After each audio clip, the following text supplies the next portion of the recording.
सलाह लें पर संभल कर। तो दोस्तों, हर किसी को सलाह देने की आदत है और बहुत लोग ऐसे हैं आपके आसपास जो सलाह लेने के लिए हमेशा तैयार रहते हैं और उस सलाह पर अमल करके बाद में पछताते भी हैं, क्योंकि मनुष्य एक सामाजिक प्राणी है जो कि लोगों के समूह के बीच में रहता है और उस ग्रुप्स के बीच में कई तरह के रिश्तों को वो निभाता है।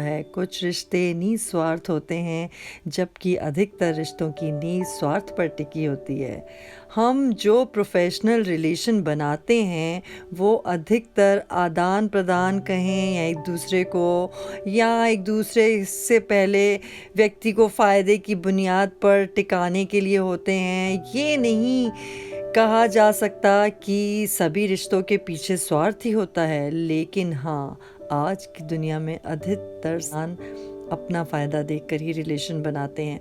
दोस्तों, ऐसा कई बार होता है कि हम किसी दुविधा में फंस जाते हैं और हमें किसी की राय की ज़रूरत पड़ती है। तब हम अपने आसपास के लोगों से उस बारे में सलाह मशवरा करते हैं और हमें क्या करना चाहिए, क्या आपको उनकी राय हमें सही राह पर मार्ग दिखाने में काम आएगी या हमारे लिए नुकसान का सबब बन सकती है।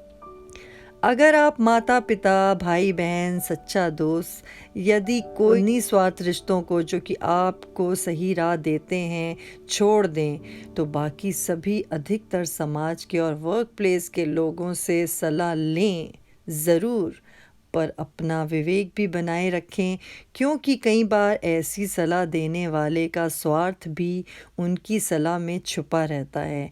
इसलिए सुने सबकी, पर माने अपने विवेक और अंतरात्मा की। तो दोस्तों, यहाँ पर एक कहानी याद आ गई मुझे। यहाँ पर एक बार एक आदमी अपने छोटे से बालक के साथ एक घने जंगल में जा रहा था। तभी रास्ते में बालक को प्यास लगी और उसे पानी पिलाने एक नदी पर ले गया। नदी पर पानी पीते पीते अचानक वो बालक पानी में गिर गया और डूबने से उसके प्राण निकल गए। वो आदमी बड़ा दुखी हुआ। उसने सोचा कि इस घने जंगल में इस बालक की अंतिम क्रिया किस प्रकार करूं।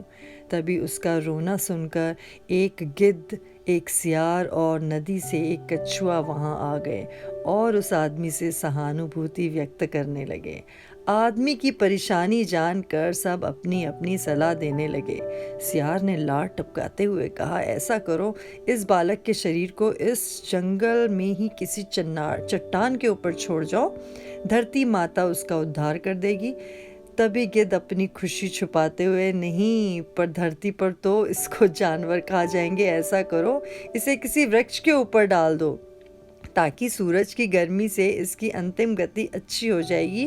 उन दोनों की बात सुनकर कछुआ भी अपनी भूख को छुपाते हुए बोला, आप इन दोनों की बातों में मत आओ। इस बालक की जान पानी में ही गई है, इसलिए आप इसे पानी में ही बहा दो। और इसके बाद तीनों अपने अपने कहे अनुसार उस आदमी पर जोर डालने लगे। तब उस आदमी ने अपने विवेक का सहारा लिया और उन तीनों से कहा, तुम तीनों की सहानुभूति भरी सलाह से मुझे तुम्हारे स्वार्थ की गंध आ रही है। सियार चाहता है कि मैं इस बालक के शरीर को ऐसे ही जमीन पर छोड़ दूं ताकि ये उसे आराम से खा सके, और गिद्ध, तुम किसी पेड़ पर उस बालक के शरीर को इसलिए रखने की सलाह दे रहे हो ताकि इस सियार और कछुए से बचकर आराम से तुम दावत उड़ा सको। और कछुआ, तुम नदी के अंदर रहते हो, इसलिए नदी में अपनी दावत का इंतज़ाम कर रहे हो। तुम्हें सलाह देने के लिए धन्यवाद, लेकिन मैं इस बालक के शरीर को अग्नि को समर्पित करूंगा, ना कि तुम्हारे भोजन बनने दूंगा। तो ये सुनकर दोनों अपना मुंह लेकर वहां से गायब हो गए। तो फ्रेंड्स, यहाँ पर आपने यही समझा कि लोग अपने फ़ायदे के लिए कई बार आपको ऐसी सलाह देंगे, अपने स्वार्थ से भली सलाह देंगे। और इस कॉम्पिटिटिव युग में अगर हम अपने विवेक को छलनी से किसी सलाह को छान लें तो शायद ज़्यादा अच्छा रहेगा। हो सकता है कि आप लोग मेरी बात से पूरी तरह से सहमत ना हो, पर कहीं ना कहीं आज के युग में ये भी सच है कि हमारे नज़दीक रहते हैं कुछ लोग ऐसे जो मुझ में ढूंढते हैं गलतियाँ अपनी। तो दोस्तों, अगर आपको अपनी लाइफ को अच्छे तरीके से, इंतज़ाम भरे तरीके से जीना है तो सलाह ज़रूर लें, लेकिन उसको अच्छी तरह से जांच परख लें, ताकि जो सलाह आपको मिली है आपने उस पर अमल करना है कि नहीं, ये आपको बहुत सोच समझ के फ़ैसला करना पड़ेगा। नहीं तो उससे आपके परिवार की और आपकी धज्जियाँ उड़ सकती हैं। So stay tuned. So friends, आप अपना एक्सपीरियंस यहाँ पे कमेंट सेक्शन में शेयर कर सकते हैं कि किस तरह से आपने दूसरों की सलाह से अपनी ज़िंदगी ख़राब की, और किस तरह से दूसरों की सलाह से आपने अपनी ज़िंदगी संवारी।